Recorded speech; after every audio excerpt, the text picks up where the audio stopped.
stores, we cannot directly update.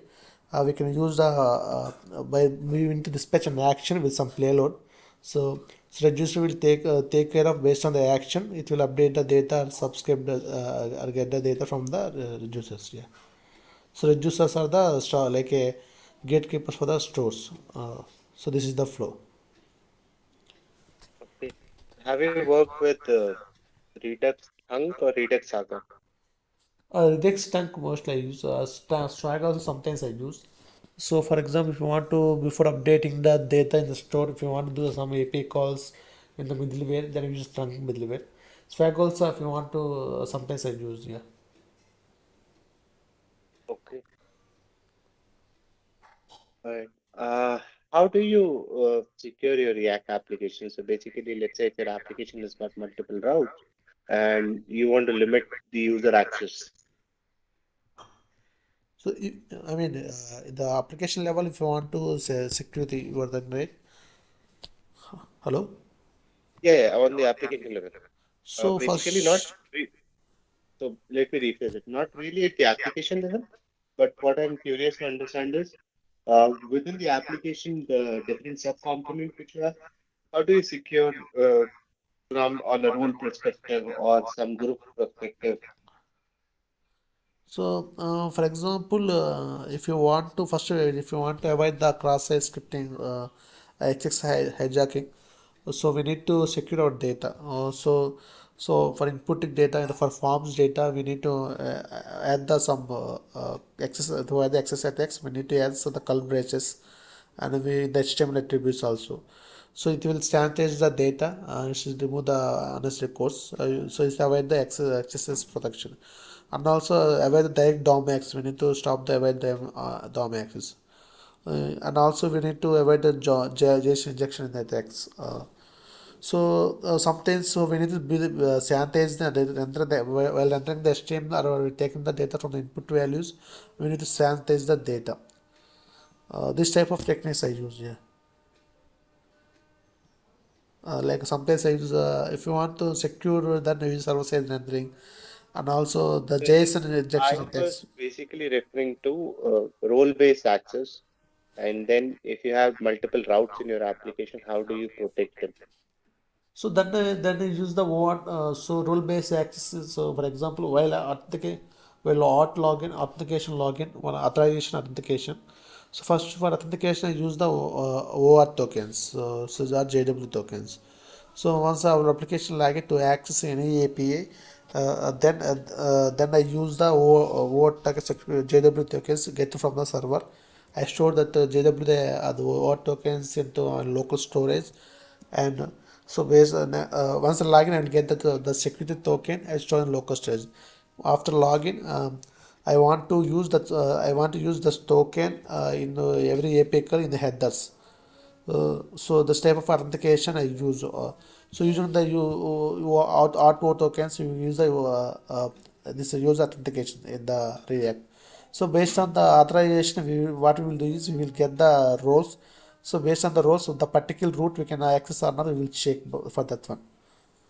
So for before Where will access, you check for based on roles? How will this role checking so for happen, that and one we have how the will one you? art context. I will use create the one art provider. So in the art provider, Mhm. so before navigating, I will check the user permission use rails. Okay, So I will create the one art right. authentication file in that authentication before navigating. So I will check this user has access or not like that. Okay, all right. And uh, how do you style your components? Use style components so we can use before we will give the style components. So we use the style components. I will give the styles for that one. So So I will define one style tags, style with names, and the set of the styles applied. For that one I use style components. Yeah. Generally, we use the class names and we use the styles in CSS file. If you want to use particular, for example, you want to a button with some set of the styles, then I use the style components. Then I use that's the component. Yeah. Okay. So let's say if you have an application and We want to provide an I mean, provide an option for the user so that they can basically customize their theme on the fly, and the user can actually see the changes in their UI immediately. So how would you design that feature? So for then we use the patchwork for based on the so it's all existing theme. So then we want to override the particular styles. So Uh, while instead of the overriding, I will give the separate class names for that one. For example, I have the primary class name for the theming system. Along with, I will add one more class to avoid the default styles. okay, but how will that change automatically based upon the user preferences? Maybe they I'll make some config systems. So based on that, I can do that. So some configurations things I can manage.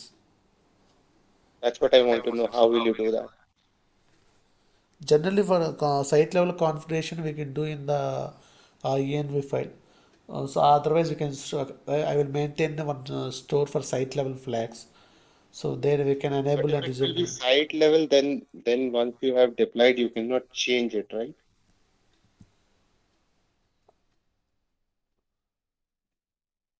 Once before site level flags. So for example, we will create the one. For example, we have the app.json file, and that the app.json file we convert into the DTS file. So there we can use that one of deployment also. But how will the user change their theme? So in a portal, let's say there are 10 users. Each user selects a different theme for their own UI. Okay, so so the styles apply based on the user. This is the question. Yes. So I will maintain the user based on the user level. Then we need to maintain the database. Okay. And if you're maintaining it in the database, how will the user So once change the the user theme is onto logged the in, UI? so once the Mhm. user is the login, then automatically I will get the all the user related configurations, like an environment file, something like that. I will get that based on that. I'll override the CSS.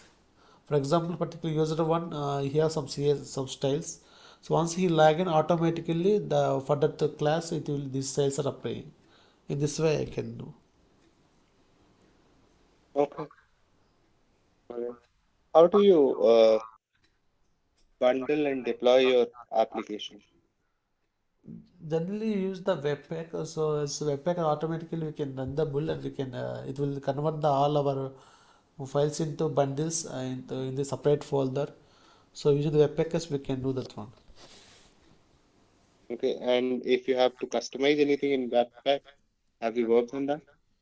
Yeah, some projects I use. So where I want to the list folder I want to create, and so for that one I use some the barbaric dot file.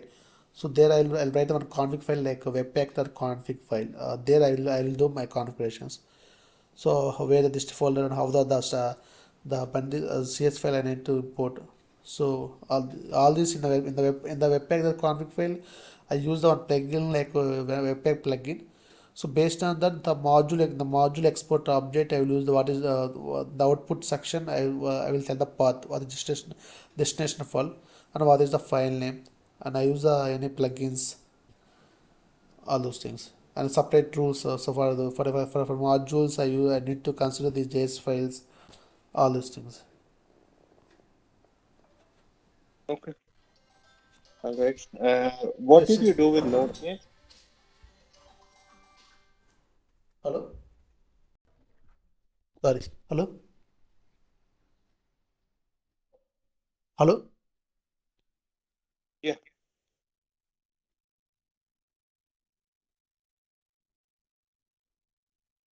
hello. Hello. Yeah, yeah. Yes. So, just wanted to know what did you work with? I mean, what did you work on Node.js? Generally, in the Express module, I create the some API calls. Module the separate sections. For example, so for users folders, we have separate card operations using the Express module. I did that's one. So in some application, I use the MongoDB. So with the MongoDB database connection. So this type in the using the API creations, I use the Node.js. Yeah. Okay.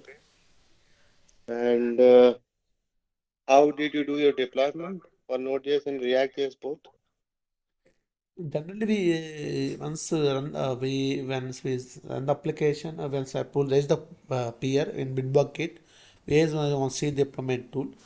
So my bundle folder, I will this folder I'll put in the I deploy into the particular part in that environment. Generally, we have the tool the in Bitbucket where you can use that one for CA deployment tools. So if you, before deployment, all the pipelines, all test cases are passing or not, everything will check.